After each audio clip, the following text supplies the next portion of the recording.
చూడండి, కావాలంటే కొంతమంది విషయంలో కొంతమందికి ఏమో బలహీనతల కోసం ప్రార్థన చేస్తే తగ్గదు, కొంతమంది కోసం ప్రార్థన చేస్తే వాళ్ళ రిపోర్ట్లే మారిపోయినాయి. నాకు స్టార్టింగ్లో అర్థం కాల, ఎందుకు ప్రభా ఆ మనిషి కోసం ప్రార్థన చేశా, ఈ మనిషి కోసం ప్రార్థన చేశా, ఈ మనిషికి రిపోర్టే మారిపోయింది. ఆ మనిషికి ఎందుకని ప్రభా ఏమీ కదలలేదు అంటే ఈ మనిషికి ప్రార్థన చేసేటప్పుడు విశ్వాసంతో చేసి, ఆ మనిషి కోసం ప్రార్థన చేసేటప్పుడు కొంచెం విశ్వాసంలో బలహీనపడ్డానా, లేదే పూర్తి విశ్వాసంతోనే చేశానే, ఒకరికి స్వస్థత కలగకపోవట కారణం ఏంటని అడిగితే దానికి దేవుడు చెప్పిన సమాధానం ఏంటంటే, ఈ కారణం తెలుసుకోవాలంటే ముందు ఇంకో కారణం తెలుసుకోవాలి, అసలు రోగములు ఎందుకు వస్తాయో ఆ కారణం తెలుసుకోరా అన్నాడు. అప్పుడు ఒక లిస్ట్ రాసుకున్నాను అన్నమాట. బైబిల్లో ఎవరెవరికి ఏ జబ్బు వచ్చింది, ఎందుకు వచ్చింది, పాపాన్ని బట్టి వచ్చింది, సాతాను శోధనగా వచ్చింది, హెచ్చిపోకుండా నిమిత్తం వచ్చింది, శాపంగా వచ్చింది, శాపంగా కూడా వచ్చింది కొన్నిసార్లు రోగం, ప్రభు బలలో అయోగ్యంగా చెయ్యి వేయటం వల్ల వచ్చింది. 1 కొరింథీ పత్రిక 11వ అధ్యాయము 30వ వచనం, ప్రభు శరీరమనియు ఆయన రక్తమనియు వివేచన లేకుండా తిని త్రాగువాడు తనకు శిక్షా విధి కలుగుటకే తిని త్రాగుచున్నాడు, ఇందువలనే మీలో అనేకులు బలహీన రోగులై ఉన్నారు, చాలా మంది నిద్రించుచున్నారు. ఎందుకు? అయోగ్యముగా ప్రభు బలను సమీపించుట వలన. ప్రభు బలను సమీపించేటప్పుడు యోగ్యముగా సమీపించటం అంటే మొట్టమొదట బాప్తిస్మం పొంది ఉండాలి. రెండవది, బల్లలో చెయ్యి వేసేవాడు పాపాలను సమర్థించుకోవటం కాకుండా తప్పులను ఒప్పుకొని మారు మనసు పొంది సరిదిద్దుకొని బల్లను సమీపించాలి. అప్పుడు ఏ డేంజర్ ఉండదు. పాపాలను సమర్థించుకుంటూ అది ప్రభు శరీరమని రక్తమని భయం లేకుండా ఏదో మాత్ర వేసుకున్నట్టు నోట్ వేసుకొని నీళ్లు పోసుకున్నట్టు ప్రభు రక్తం తీసుకుంటే డేంజర్. ఇందువల్లనే మీలో అనేకులు బలహీనలు రోగులు అవుతున్నారు, చాలామంది టపాకడుతున్నారని కూడా చెప్పాడు. ఎంతమందికి అర్థమైంది? స్తోత్రం. దానికి 2 యోగ్యతలు. మొట్టమొదటిది ఖచ్చితంగా బాప్తిస్మం పొంది ఉండాలి. కొంతమంది పిల్లలకి ఎత్తుంటారు, అబ్బాయి నోరు తెరువురా, నోరు తెరువయ్యా, ప్రభు శరీరం నోరు తెరువయ్యా, పిల్లలకి ఇవ్వకూడదు. మారు మనసు పొంది బాప్తిస్మం పొందిన వానికి ఇవ్వాలి. కొంతమందికి తెలియక ఇస్తూ ఉంటారు, తప్పు. యోగ్యత అంటే ముందు బాప్తిస్మం పొంది ఉండాలి. రెండవది, బల్లను సమీపించేటప్పుడు తన్ను తాను విమర్శించుకోవాలి. మనలను మనమే విమర్శించుకొనిన ఎడల తీర్పు పొందకపోదుము అంటుంది వాక్యం. అప్పుడు తప్పించుకుంటాం. దేవుని ముందుకు వచ్చి షో చేయకూడదు, ఈ కారణాన్ని బట్టి ఆ కారణాన్ని బట్టి కాదు. నేను పాపిని ప్రభువా, నేను నా శరీర సంబంధమైనటువంటి ఇచ్చను అణుచుకోలేకపోయినాను, దయచేసి నన్ను క్షమించు, నేను మరలా ప్రయత్నిస్తాను తండ్రి, గెలవటానికి నేను నిలబడతాను, నన్ను బలపరచయ్యా. నేను తెలిసి తెలియక పొరపాటున ఆ నోరు జారానో, ఆ కాలు జారానో, కన్ను జారానో, చెయ్యి జారి, ఏది నీ పొరపాటు ఉందో యథార్థంగా దేవుని ముందుకు వచ్చి క్షమాపణ అడిగి ఉన్నది ఉన్నట్టు ఒప్పుకోవాలా. అవతల వాళ్ళ నేరస్తుల్ని చేయకూడదు, తప్పులు అవతల వాళ్ళ మీద మోపడానికి ప్రయత్నం చేయకూడదు. ప్రభువుకు స్తోత్రం. లేకపోతే ఈ కారణాన్ని బట్టి కూడా ఇబ్బంది కలిగే అవకాశం ఉందని దేవుని వాక్యం స్పష్టంగా చెబుతుంది. కాబట్టి మనం అందరం కూడా జాగ్రత్త పడాలి, జాగరూకులమై ఉండాలి. వీటితో పాటు దేవుని కార్యాలు మన యందు మహిమపరచబట్టానికి కూడా, క్రియలు వెల్లడి చేయడానికి కూడా కొన్నిసార్లు బలహీనతలను దేవుడు అనుమతిస్తాడండి. ఎంతమందికి అర్థమైంది? కొంతమందికి తగ్గుతుంది, కొంతమందికి తగ్గట్లేదు. కారణం ఏమిటని నేను దేవుడిని అడిగినప్పుడు దేవుడు నాకు చెప్పింది ఏంటంటే, అసలు రోగాలు రావడానికి కారణాలు ఏంటో చూడు, అప్పుడు నీకు క్లారిటీ వచ్చింది. అది ఇప్పుడు నేను చెప్పింది మీకు. సో రెండవది, మొదటిది కరువెందుకు? మహిమ కొరకు, అనేకులు విశ్వసించుట కొరకు. 2, కనరాని అంధత్వం ఎందుకు? కాపరాసమే చెబుతున్నా. ఎందుకు? దేవుని క్రియలు ప్రత్యక్షపరచబడుట కొరకు. నీకు దేవుడు ఏం కార్యం చేయబోతున్నాడో, నీ రిపోర్ట్ ఎలా మార్చబోతున్నాడో, నిన్ను ఏ విధంగా వాడుకోబోతున్నాడో నీకు తెలుసా? నేను అన్ని విషయాల్లో క్రమంగానే ఉన్నానయ్యా, మరి నాకెందుకు ఎలా వచ్చిందో అని నువ్వు అడుగుతున్నావు. దేవుడు నిన్ను స్వస్థపరిచి నిన్ను ఒక మహిమకరమైన సాక్షిగా ఆయన వాడుకోబోతున్నాడేమో. ఆ చెల్లిని అలానే వాడుకుంటున్నాడు. ప్రార్థనా విజయాలు మీరు చూశారు. బ్లెస్సింగ్ దేవుడు అలానే సాక్షిగా వాడుకుంటా ఉన్నాడు. క్యాన్సర్ కదా ఆ పిల్ల, క్యాన్సర్. అది మీ మధ్యలోనే కూర్చొని ఉంది. మీకు చూపించాను గతంలో. ఆ క్యాన్సర్ పాజిటివ్, ఈరోజు నెగిటివ్, నార్మల్ రిపోర్ట్. తను ఈరోజు ఆ సాక్ష్యం తీసుకొని చాలా ప్రాంతాలకు వెళ్ళి క్రీస్తుని ప్రకటిస్తాం. చేయొత్తు బ్లెసి అదే అమ్మాయి. మరి అది రిపోర్ట్ మారిపోయింది, మరి ఏం చేద్దాం? కొంతమందికి బలహీనత అలా కంటిన్యూ అవుతుండే, కొంతమందికి రిపోర్ట్ మారిపోయింది. ఆశ్చర్యం. దేవుని క్రియలు ప్రత్యక్షపరచబట్టాన్ని కొంతమందికి దేవుడు స్వస్థత కార్యాన్ని జరిగిస్తాడు. 2. ఇప్పుడు ఎందుకు వచ్చింది చెప్పండి రోగం? ఆయన క్రియలు 2. 3వది, లాజరుకు వచ్చిన మరణం కూడా. కొన్ని మరణకరమైన ఆపదలు కూడా ప్రభు మహిమ కోసం వస్తాయట. అది లాజరు జీవితంలో కనపడిద్ది మనకి. మన సహోదరుడైన లాజరు నిద్రించను, మనం మేల్కొలప వెళ్ళుదాము రండి అని శిష్యులను అడుగుతాడు. అదే యోహాను సువార్త 11వ అధ్యాయంలో ఉంటుంది. ఈరోజు యోహాను సువార్తలో నుంచి 2వ అధ్యాయంలో 1, 9వ అధ్యాయంలో 1, 11వ అధ్యాయంలో 1, 3 చూపించి మీకు చెప్పా. ఈజీ గుర్తుంటుందని చెబుతున్నాను నేను. 3వది ఏంటి? చనిపోయిన లాజరుని తిరిగి బ్రతికించుట.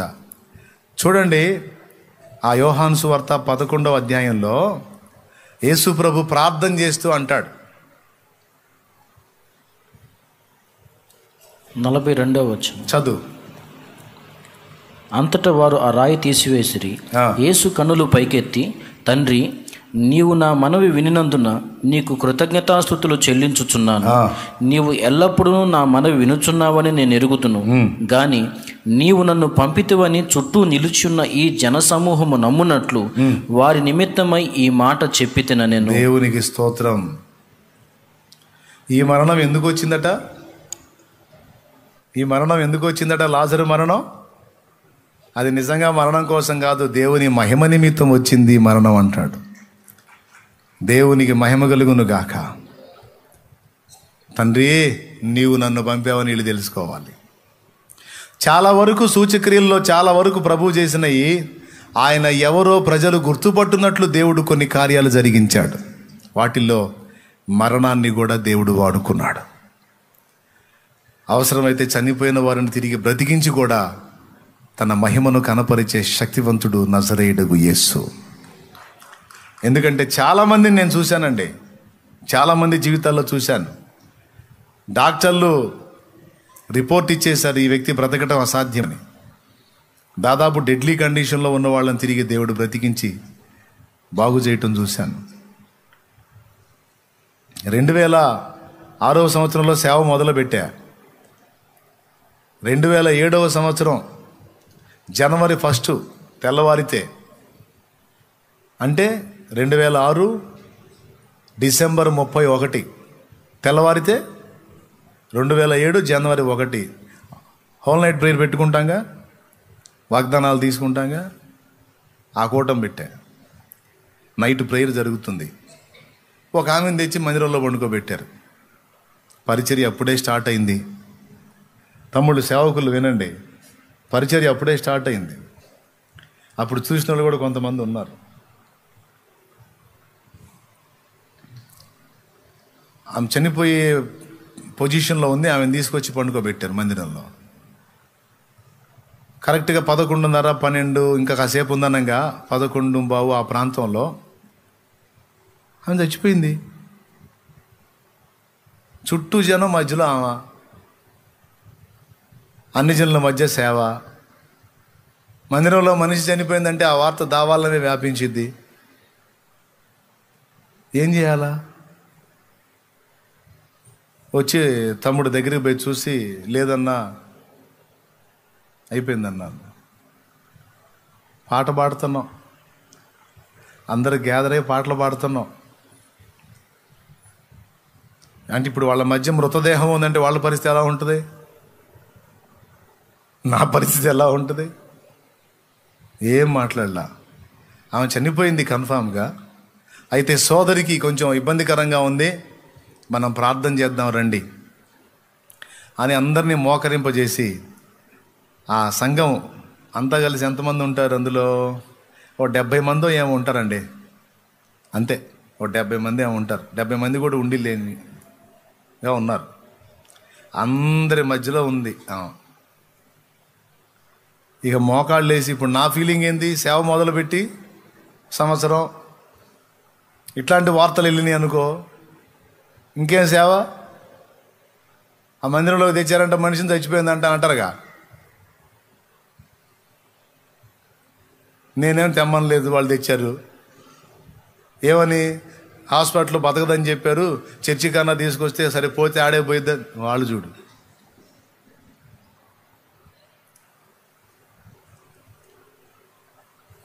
ఇంట్లో పెట్టడానికి మా ఇల్లు అద్దిల్లు,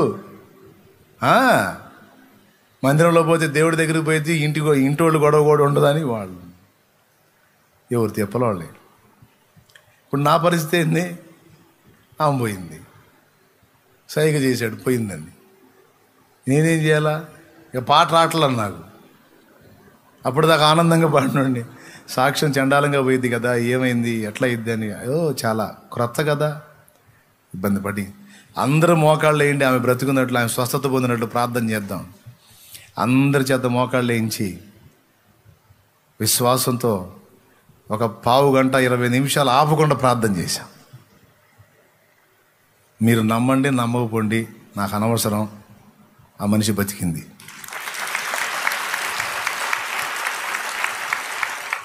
బతికింది. మరి సామాన్యమైన విషయమా? దేవుడి కృప. సజీవంగా బయటికి తీసుకొని పోబడింది ఆమె.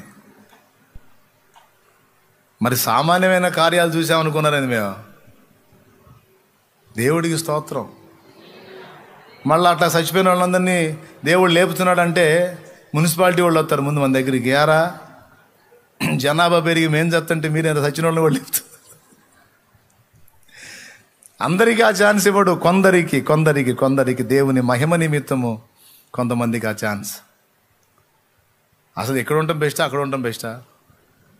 ఏమండి, పోవటానికి మనకు మనసులాగ ఈ లోక ఆకర్షణలను బట్టి ఏడే ఉండాలి ఉండాలి ఉండాలి అంటాం. కానీ అసలు ఆ మహిమను చూశారనుకో, వద్దన్నా ఉండరేడా, వద్దన్నా ఉండరు, అడగ పోకుండా ఉండమన్నా ఉండరేడా. అలాంటిది పరదేశ మహిమ. దేవుడు సృష్టించిన మట్టి లోకమే ఇంత ఇదిగా ఉంటే ఇక ఆ మహిమ ప్రపంచం ఎంత ఉంటుందో కదా. అందులోనికి పోయామనుకో, అందుకే మనం తీసుకెళ్ళటం పరదేశ్కి. పొరపాటున అందులో పోయామనుకో, ఇక మొండికి పడితే రాము. ఇక మొండికి పడతాం, ప్రభా వద్దు ఎడ బాగుందని. అందుకే తీసుకెళ్ళాడు తొందరపడి. దేవునికి స్తోత్రం కలుగునుగాక. హల్లెలూయా. ప్రియులారా, దేవుని మహిమ నిమిత్తం కొన్నిసార్లు ఇలాంటి అనుమతిస్తాడు దేవుడు. అంటే విశ్వాస జీవితపు ప్రారంభంలో, ఆ తొలి అడుగుల్లో దేవుడు చేసిన ఆ సూచక్రియ నన్ను ఎంతో అబ్బురపరిచింది. తర్వాత ఎలాగైతే ఆ మనిషి చనిపోయిందో, ఆ మనిషి అలాగనే తిరిగి మొత్తం నార్మల్ పొజిషన్కి వచ్చేసింది. చెక్ చేసిన మనిషి మళ్ళా పోయి చెక్ చేసి సైగ చేశాడు, ప్రార్థన చేయండి చేయండి, ఈ మనిషి బ్రతుకుతుందని. ప్రార్థన ఇంకా ఎలుగెత్తి సైగ చేశాడు, స్టార్ట్ అయిందని, నాడి స్టార్ట్ అయింది, కొట్టుకుంటుందని, శ్వాస స్టార్ట్ అయిందని. బతికింది. దేవునికి మహిమ. ప్రియులారా, ఈ 3 సంగతులు గుర్తుపెట్టుకోండి. కరువు, అలాగే కఠినమైనటువంటి అంధత్వం, అలాగే ఊహించనటువంటి ఈ ఇప్పుడు చెప్పినటువంటివి కూడా, మరణములను కూడా దేవుడు తన మహిమ కొరకు వాడుకోగలడు. యాయిరు కూతుర్ని బ్రతికించి మయంపరచబడ్డాడు, లాజర్ని బ్రతికించి మయంపరచబడ్డాడు. ఇంకా కొంతమందిని నాయను విధవరాలి కుమారుని బ్రతికించి తన మహిమను వ్యక్తపరిచాడు. చావు మీద కూడా తనకు అధికారం ఉన్నదని రుజువు చేశాడు. తాను కూడా చనిపోయి తిరిగి లేచి మరణమునకు భయపడవద్దని మనల్ని ధైర్యపరిచిన ఏకైక వ్యక్తి ప్రభు అయిన యేసుక్రీస్తు. కాబట్టి దేవా, నా జీవితంలో ఏది అనుమతించినా అది నీ మహిమకై వచ్చినట్లు సహాయం చేయమని ప్రార్థన చేయాలి. దేన్ని గూర్చి చింతింపకుడి కానీ ప్రతి సంగతిని గూర్చి దేవునికి కృతజ్ఞతాపూర్వకంగా మీ ప్రార్థనా విజ్ఞాపనలను సమర్పించండి. ఎల్లప్పుడూ ప్రభునందు ఆనందించండి. మరలా చెప్పుదునో, ఆనందించండి. కాబట్టి గుర్తుపెట్టుకోండి, మొట్టమొదటిది దేవుడు తన మహిమతో మనల్ని నింపునట్లు మనల్ని ఖాళీ చేసుకుంటాడు.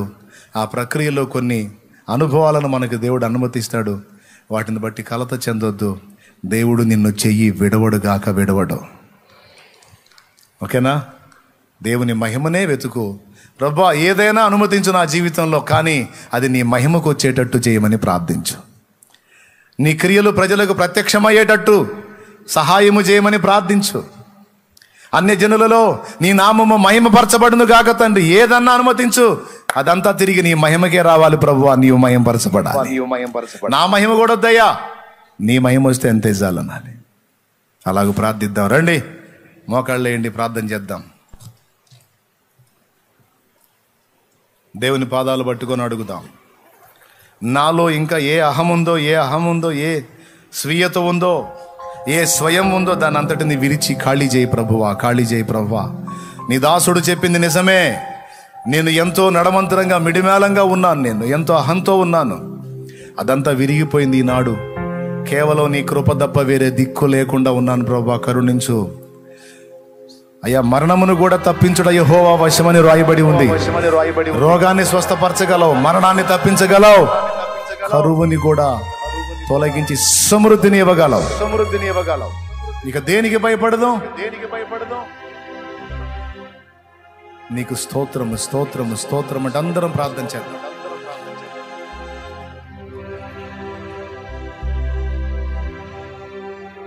ఈరోజు మాతో మాట్లాడిన ప్రతి మాట కొరకై వందనాలు.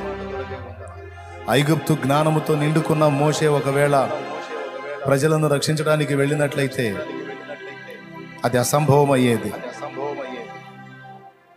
ఐగుప్తు మంత్రగాళ్ల గలివిగాని జ్ఞానం, అభిషేకం నీ శక్తితో నింపబడిపోయాడు గనుకనే అగ్రరాజ్యాలు తల వంచి దాసోహం అన్నాయి ప్రభువా. అయ్యా, మాలో కూడా స్వయం ఉంటుంది నాయన. మా సొంత జ్ఞానం ఉంటుంది, సొంత తెలివి ఉంటుంది, అహం ఉంటుంది. అయ్యి విరిచేయి ప్రభువా, విరిచేయి ప్రభువా, విరిచేయి ప్రభువా. అయ్యా, నాలో నేను ఖాళీ అయిపోవాలి, నాలో నువ్వు నివసించాలి ప్రభువా.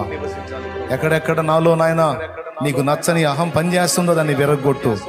ఎక్కడెక్కడ నాలో స్వయం పనిచేస్తుందో విరగొట్టు. నాలో ఎక్కడ లోక జ్ఞానం పనిచేస్తుందో దాన్ని విరగొట్టు. నాలో ఎక్కడ శరీర సంబంధమైన ఆలోచనలు పనిచేస్తున్నాయో వాటిని విరగొట్టు. దేవా, నా యందు శుద్ధ హృదయాన్ని కలిగించు ప్రభువా. దీన మనస్కునిగా నన్ను చెయ్యి, వినమ్రునిగా నన్ను చెయ్యి. ఖాళీ ఖాళీ ఖాళీ చేసేసే బాణల్ని ఖాళీ చేసి నీళ్లతో నింపి మహిమను చూపించావు కదయ్యా. నీళ్లతో నింపి ద్రాక్షరసం చేశావు కదయ్యా. నీకు స్తోత్రాలు ప్రభువా, స్తోత్రాలు ప్రభువా, స్తోత్రాలు ప్రభువా. నీ ప్రజలు మేమందరము కూడా నీ మహిమ కోసం కాచుకున్నాం దేవా.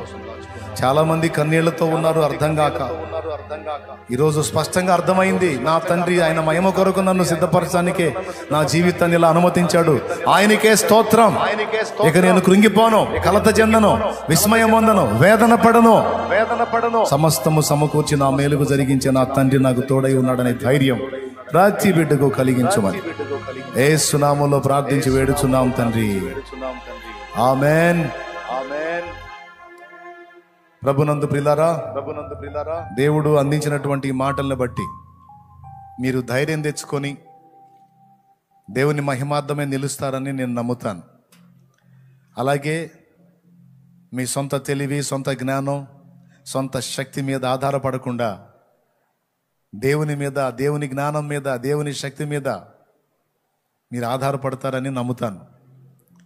ఇంతవరకు మీలో పేరుకుపోయి ఉన్న అహం ఏదన్నా ఉంటే అది నీలో ఉంది అనడానికి ఎవడైనా నిన్ను అవమానపరిస్తే తట్టుకోలేవు. నువ్వు తట్టుకోలేకపోతున్నావు అంటే లోపల సరుకు ఉందని అర్థం.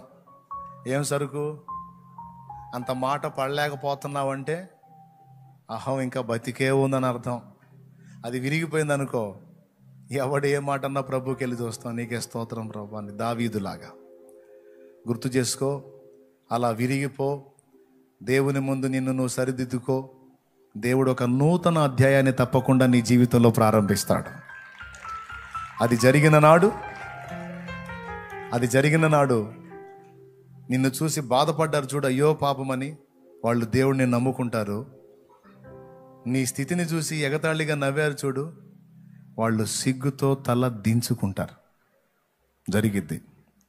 ఇది ఎలా జరిగిద్ది? నాకేం దారి కనపట్టలేదని నువ్వు అనుకోవద్దు. దారి నీకు కనపడట్ల, దేవునికి అన్ని దారులు ఉన్నాయి. పరిస్థితి నీకు అర్థం కాదు, కానీ దేవునికి అన్నీ తెలుసు. నువ్వు ఏదేదో ఒక పెద్ద మహా అద్భుతం జరిగి గొలియాతు కూలిపోవాలని నువ్వు అనుకుంటావు. దేవుడు అంటాడు, చిన్న రాయి జాలంటాడు. దేవునికి స్తోత్రం.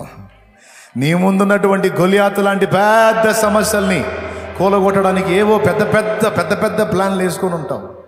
అవన్నీ బుస్సే. చిన్న రాయి జాలు గొలియాతు బోర్ల పట్టడానికి. చిన్న కార్యాలు చేసి నీ పెద్ద సమస్యలు తీసేస్తాడు నా దేవుడు. చిన్న కార్యాలు చేసి నీ పెద్ద మొండి సమస్యలు తీసేస్తాడయా నా దేవుడు.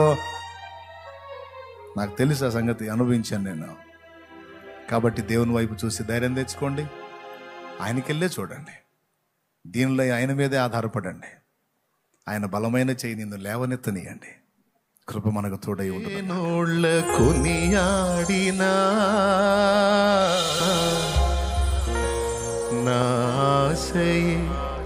తీరదే,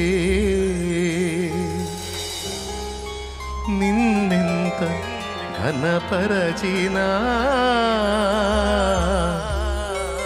నా హృదయమే నిండదే. వేణోళ్ళ కొనియాడినా నా ఆశయే తీరదే, నిన్నెంత ఘనపరచినా నా హృదయమే నిండదే. నజరేయుడా యేసయ్యా, నీ స్తుతి తప్ప ఆనందమే లేదుగా. నా స్థితి మార్చినది స్తోత్ర నిధియే కదా. నీ స్తుతి తప్ప ఆనందమే లేదుగా. నా స్థితి మార్చినది స్తోత్ర నిధియే కదా. వేణోళ్ళ కొనియాడినా ఆశయే తీరదే, నిన్నెంత ఘనపరచినా నా హృదయమే నిన్నదే. ఎన్నిక లేని మనల్ని ఎన్నుకొని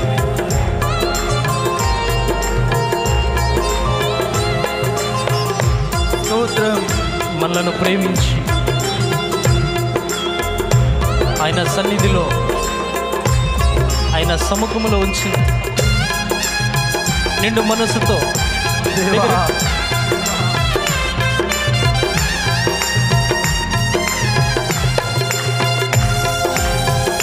స్తోత్రం ఆరాధన.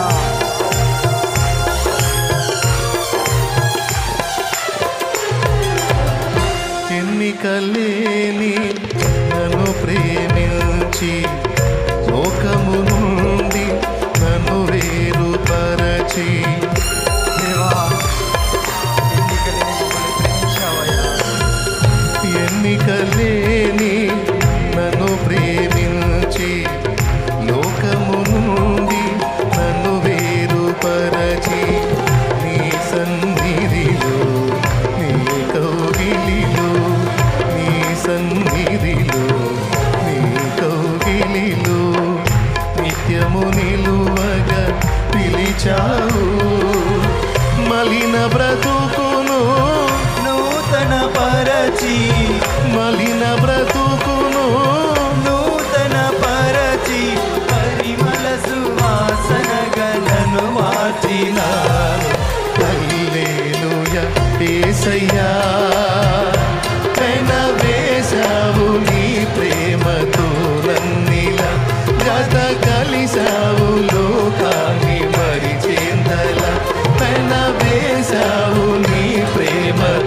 ఘనపరచినా నా హృదయమే నిండదే.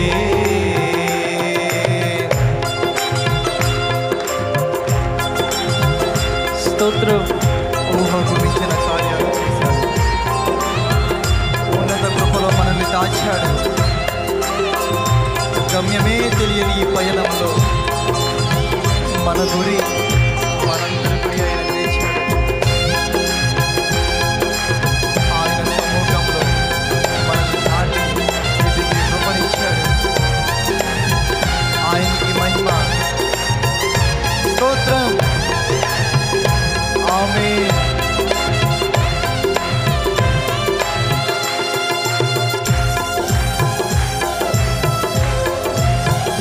స్తోత్రం.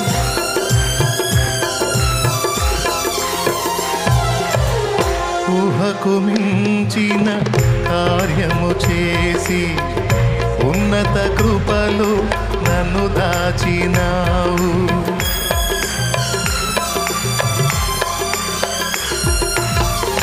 ఊహకు మించిన కార్యము చేసి ఉన్నత కృపలు నన్ను దాచినావు. గమ్యమే తెలియని ఈ పయనములు, గమ్యమే తెలియని ఈ పయనములు, నా గురి నీవై నిలిచావు. సర్వోన్నతుడా నీ సముఖములో, సర్వోన్నతుడా నీ సముఖములో నన్ను నాటి ఎదిగేటి కృపనిచ్చినావు. హల్లెలూయా యేసయ్యా.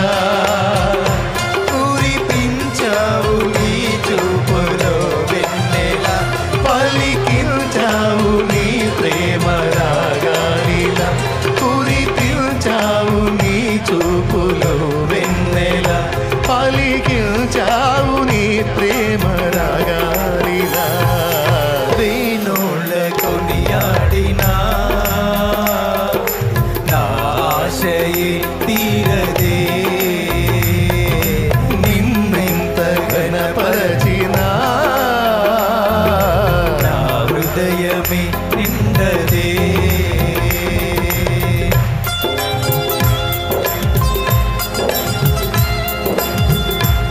స్తోత్రం దేవా. తేజో వాసుల స్వాస్థ్యములు మమ్మల్ని చేర్చగా కోరిక కలిగావు దేవా.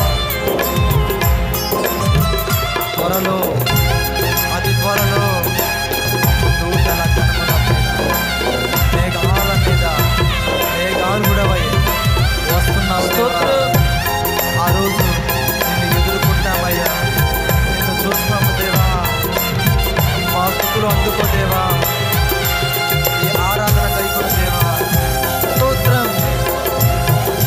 ఆమేన్.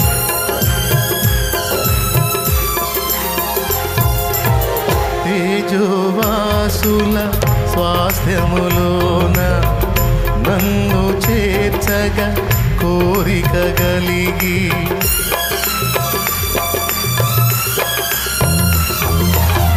తేజోవాసుల స్వాస్థ్యములోన నన్ను చేర్చగా కోరిక కలిగి, దూతల గణముతో మేఘము పైన, దూతల గణముతో మేఘము పైన త్వరలో రానై ఉన్నావు. రాజుల రాజా నీ రాజడనే, రాజుల రాజా నీ రాకడనే, స్మరించి తపించి నే కాచుకుంటిని. హల్లెలూయా యేసయ్యా. నిన్ను చేరాలి నేనెగిరి ఆగువల, నీకై వెలగాలి ఆ నింగిలో తారల. నిన్ను చేరాలి నేనెగిరి ఆగువల, నీకై వెలగాలి ఆ నింగిలో తారల. వేణోళ్ళ కొనియాడినా నా ఆశయే తీరదే. తలచిన నా హృదయమే నిండదే నజరేయుడ యేసయ్యా నీ స్తుతి తప్ప ఆనందమే లేదుగా నా స్థితి మార్చినది స్తోత్ర నిధియే గదా నీ స్తుతి తప్ప ఆనందమే లేదుగా నా స్థితి మార్చినది స్తోత్ర నిధియే గదా నీ స్తుతి తప్ప ఆనందమే లేదుగా నా స్థితి మార్చినది స్తోత్ర నిధియే గదా నీ స్తుతి తప్ప